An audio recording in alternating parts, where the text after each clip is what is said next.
Kolkata metro blue লাইনে ৫৮৫ কোটি টাকার মেগা প্রকল্প ভোল পাল্টাবে কলকাতা মেট্রোর। কতদিন লাগবে? Hi everyone, welcome back to my channel অঞ্জনার ব্যঞ্জনা। বন্ধুরা, তোমাদের সকলকে আমার এই ছোট্ট ইউটিউব চ্যানেলে স্বাগত জানাই। কলকাতা মেট্রোয় ৫৮৫ কোটি টাকার প্রকল্পের সূচনা করা হলো। কলকাতা মেট্রো নর্থ সাউথ করিডরে ব্লু লাইন তথা দক্ষিণেশ্বর থেকে নিউ গড়িয়া করিডর পর্যন্ত সেই কাজ চলবে। তার ফলে বড়সড় লাভ হবে যাত্রীদের, তাদের যাতায়াত আরও মসৃণ হবে। মেট্রোর আধুনিকীকরণের জন্য ৫৮৫ কোটি টাকার প্রকল্পের সূচনা করা হলো। ওই প্রকল্পের মাধ্যমে কলকাতা মেট্রো নর্থ সাউথ করিডোরের সুড়ঙ্গের ভেন্টিলেশন ব্যবস্থা ও পরিবেশ নিয়ন্ত্রণ ব্যবস্থাকে উন্নত করে তোলা হবে। মেট্রো কর্তৃপক্ষের দাবি, বছর চারেকের মধ্যেই সেই কাজ সম্পন্ন হয়ে যাবে।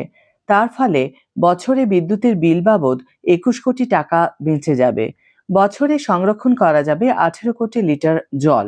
পরিবেশের উন্নতি হবে বলে মেট্রো কর্তৃপক্ষের তরফে জানানো হয়েছে। বুধবার নোয়াপাড়া কারশেড থেকে সেই মেগা প্রকল্পের সূচনা করেন মেট্রো রেলওয়ের জেনারেল ম্যানেজার শুভ্রাংশু শেখর মিশ্র সহ একাধিক শীর্ষ আধিকারিক। মেট্রো কর্তৃপক্ষের তরফে জানানো হয়েছে, ব্লু লাইনের ১৫টি স্টেশনের কুলিং সিস্টেমের কাজ চলবে। এখন যে ওয়াটার কুল চিলার অর্থাৎ সুড়ঙ্গ থেকে তাপ শুষে নিয়ে বের করে দেওয়ার প্রক্রিয়া, যা মাধ্যম হিসাবে জল ব্যবহার করে থাকে, তার পরিবর্তে এয়ার কুল চিলার অর্থাৎ তাপ শুষে নিয়ে সরাসরি বাতাসে বের করে দেওয়ার প্রক্রিয়া বসানো হবে।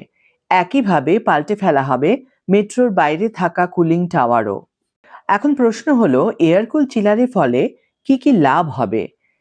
সেই পরিবর্তনের ফলে বছরে ১৮ কোটি লিটার ভূগর্ভস্থ জলের ব্যবহার কমে যাবে বলে মেট্রো কর্তৃপক্ষের তরফে দাবি করা হয়েছে। মেট্রো কর্তৃপক্ষের তরফে জানানো হয়েছে, এখন যে ওয়াটার কুল চিলার আছে সেটার মাধ্যমে মেট্রো স্টেশনকে ঠান্ডা রাখার জন্য বছরে ১৮ কোটি লিটার ভূগর্ভস্থ জলের প্রয়োজন হয়। আর এয়ার কুল চিলারের ফলে জলের প্রয়োজন হবে না। ফলে পরিবেশের পক্ষে অত্যন্ত সহায়ক হবে নয়া প্রক্রিয়া। তাছাড়াও টানেল ভেন্টিলেশন সিস্টেমকেও আধুনিক করে তোলা হচ্ছে। আগে মেট্রোয় নন এসি রেক ছিল, সেজন্য টানেল ঠান্ডা রাখার দরকার ছিল, কিন্তু এখন সব রেকই এসি হয়ে গিয়েছে।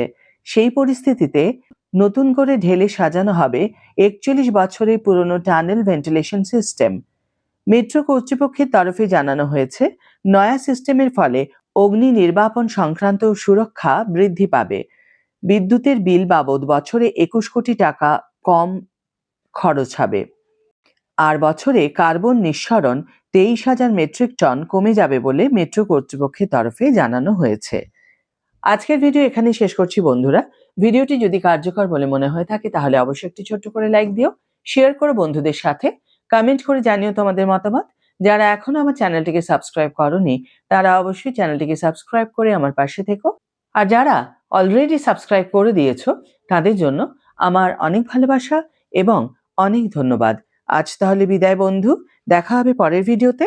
ভালো থেকো, সুস্থ থেকো, সঙ্গে থেকো।